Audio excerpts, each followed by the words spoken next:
گرو ایک جویا تھا علم نبی کا لگایا. الحمد للہ الذی انار قلوب عباده المتقین بنور کتابه المبین وجعل القرآن شفاء لما فی الصدور وهدى ورحمة للمؤمنین والصلاة والسلام على خاتم الانبیاء واشرف المرسلین سیدنا محمد النبی العربی المبین والصلاة والسلام دائمین الى یوم البعث والنشور وعلى آلہ واصحابہ وازواجہ وذریاتہ اجمعین وبعد. رب اشرح لی صدری ویسر لی امری واحلل عقدۃ من لسانی یفقہوا قولی. رب زدنی علما رب زدنی علما رب زدنی علما. آمین یا رب العالمین. محترم سامعین کرام، السلام علیکم ورحمۃ اللہ وبرکاتہ. آج آپ کے سامنے سورۃ العصر جو صرف 3 آیات پر مبنی ہے، ایک چھوٹی سی لیکن بہت ہی جامع سورت ہے. یہ سورت مکی ہے، یعنی اس کا نزول مکی دور میں ہوا ہے، اور اس کی 3 آیتیں ہیں. 3 آیتوں میں رب ذوالجلال نے جس جامعیت کے ساتھ اپنے پیغام کو اپنے بندوں تک پہنچایا ہے، وہ یقیناً صرف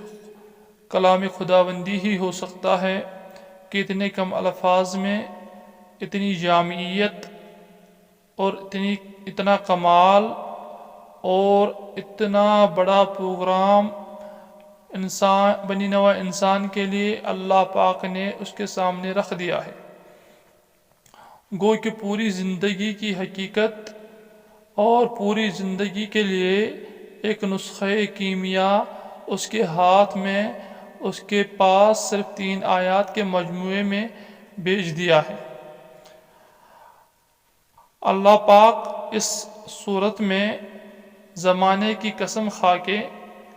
انسان کو اس بات کی خبر دیتا ہے کہ بے شک تمہاری زندگی، یا بے شک اے انسان تو بڑے خسارے میں ہے جب تک کہ تو ایمان نہ لائے، اور ایمان اگر لایا تو تب بھی تو خسارے میں ہے اگر آپ نے اعمال یعنی نیک اعمال نہ کیے، اور اگر ایمان بھی لایا، عمل صالح بھی کیے، لیکن اس کی تلقین دوسروں کو نہیں کی، تب بھی تو خسارے میں ہی ہے. اور جب تم ایمان لاؤ گے، اعمال صالح کرو گے اور حق کی تلقین کرتے رہو گے، تو یقیناً تم پہ ایسے مواقع آئیں گے کہ تمہیں صبر کی ضرورت ہوگی. اور اگر تم نے صبر کا دامن تھام لیا اور اللہ کے رب حضور سجدے شکر کرتے رہے، تو یقیناً یہ تمہاری فلاح کا راستہ ہے. اور اگر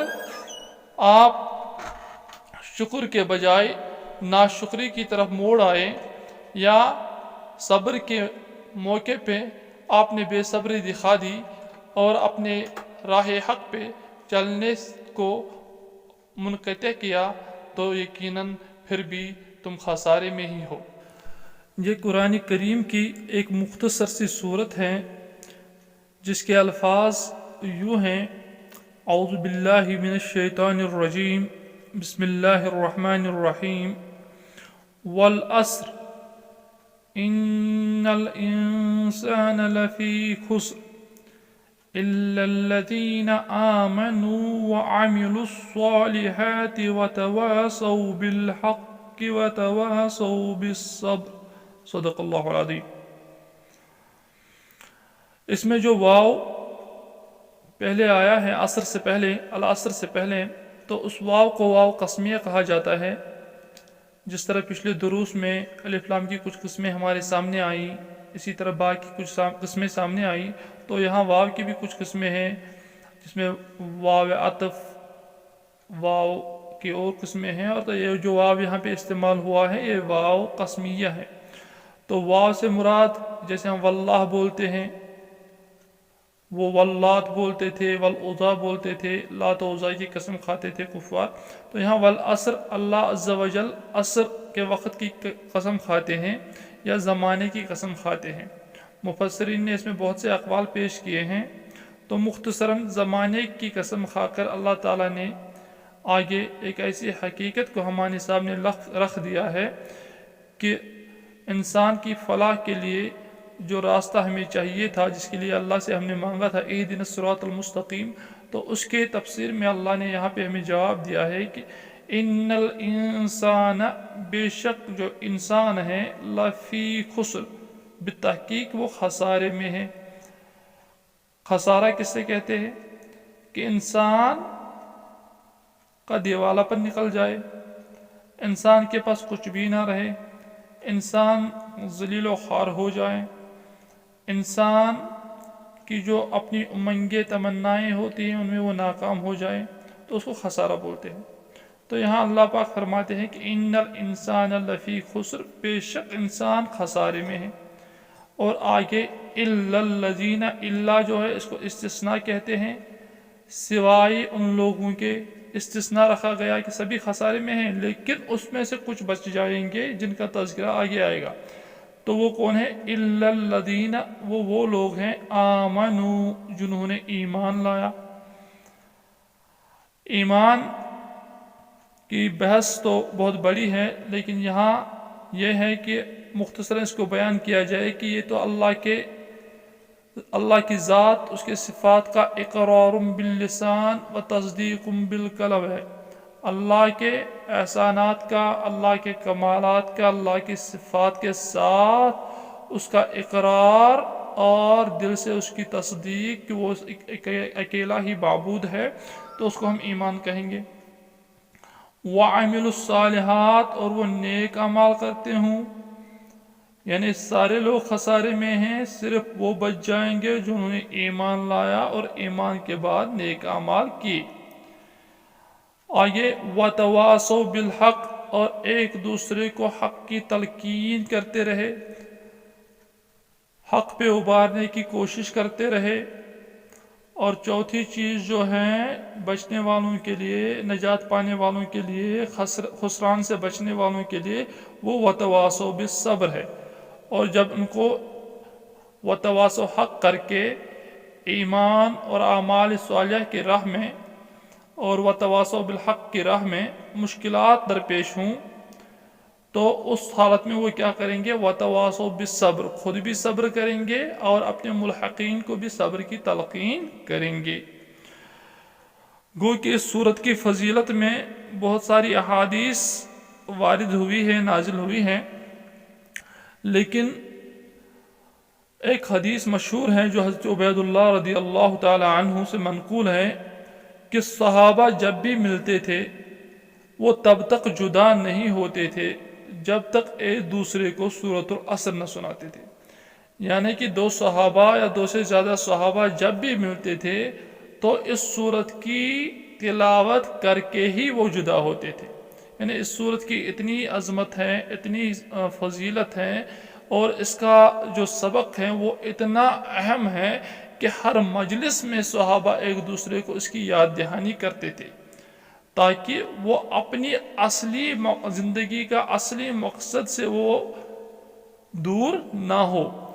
تاکہ ان کو اپنی زندگی کا اصلی مقصد ہمیشہ ذہن میں رہے. اس لیے بار بار اس چیز کی تلقین کی جاتی تھی. ایک صحابہ ایک دوسرے کو اس سورہ مبارکہ کی تلاوت بھی سناتے تھے، اور چونکہ عربی ان کی اپنی زبان تھی اس لیے ان کو اس کی مفاہیم سمجھنے میں کوئی دقت نہیں آتی تھی. اور ہم دیکھتے ہیں کہ صحابہ من جملہ صحابہ، سارے صحابہ کی زندگی کس طرح دین کے اعمال اور اس سورہ کی تفسیر میں گزری ہے، اس کے بارے میں زیادہ باتیں کرنے کی کوئی ضرورت نہیں. ہم سیرت صحابہ آپ لوگ پڑھ سکتے ہیں، اور جن لوگوں نے پڑھی ہوگی تو وہ اس چیز کو، ان چاروں اعمال کو جو خسران سے بچنے کے لیے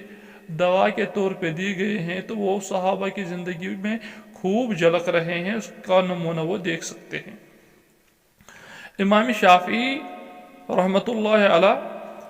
کا قول ہے کہ اگر لوگ صرف اسی صورت میں تدبر کر لیتے تو یہی ان کے لیے کافی تھی،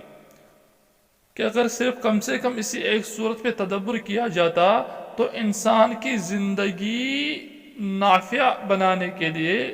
انسان اپنی زندگی کو اپنے لیے نفع بخش اور دائم اور قائم بنانے کے لیے اور اپنی زندگی کو اپنی من چاہی زندگی میں تبدیل کرنے کے لیے، اس کے لیے یہ ایک صورت ہی کافی تھی۔ یہ صورت چونکہ جامعہ اور مختصر کلام کا ایک ایسا بے نظیر نمونہ ہے جس کے اندر چند جچے تلے الفاظ میں معنی کی ایک دنیا بھر دی گئی ہے، اور جس عصر زمانے کی اللہ نے قسم کھائی ہے اس کو ایسا سمجھا جا سکتا ہے کہ جیسے طالب علم کو امتحان کے لیے وقت دیا جاتا ہے، اسی طرح اللہ نے ہمیں یہ زندگی دی۔ الذی خلق الموت والحیات لیبلوکم ایکم احسن عملا، میں نے اپنے بندوں کو یہ جو زندگی دی ہے، موت اور حیات، زندگی اور موت کے درمیان کا وقفہ، یہ اس لیے دیا ہے تو میں دیکھوں کہ ان میں سے بہترین عمل کرنے والا کون ہے۔ تو امام راضی رحمۃ اللہ علیہ